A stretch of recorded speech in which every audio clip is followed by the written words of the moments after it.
આજે આપણે આ વિડીયોમાં જોઈશું કે ભારતમાં કેટલી ભાષાઓ બોલાય છે.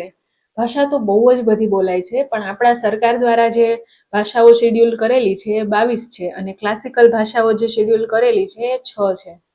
તો આપણે જોઈએ કે કઈ કઈ 22 ભાષાઓ સરકારે શેડ્યુલ કરેલી છે અને કોઈ 6 ભાષાઓ આપણી ક્લાસિકલ ભાષાઓ છે. તો જોઈએ હવે શેડ્યુલ ભાષા જે 22 છે.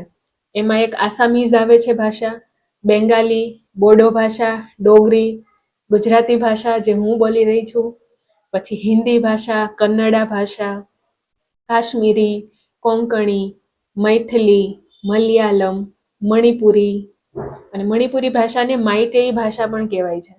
પછી છે મરાઠી, નેપાળી, ઓડિયા ભાષા, પંજાબી લેંગ્વેજ, પછી સંસ્કૃત, સંતાલી, પછી સિંધી ભાષા, તમિલ ભાષા, તેલુગુ ભાષા અને ઉર્દુ ભાષા. આ તો સરકાર દ્વારા જણાવવામાં આવેલી છે. બાકી આના સિવાય ઘણી ભાષાઓ બોલાય છે. જો આ ભાષાના પણ નામ તમને ખબર હોય ને તો કમેન્ટ કરો, અને એ પણ કમેન્ટ કરો કે તમને કઈ કઈ ભાષા આવડે છે. હવે આપણે જોઈએ ક્લાસિકલ ભાષાઓ.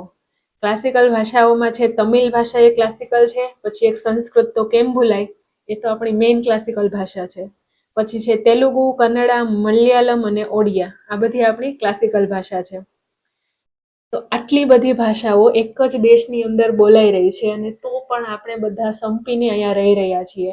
એવું કહેવાય ને કે યુનિટી ઇન ડાયવર્સિટી, એ આપણા ઇન્ડિયામાં જોવા મળે છે.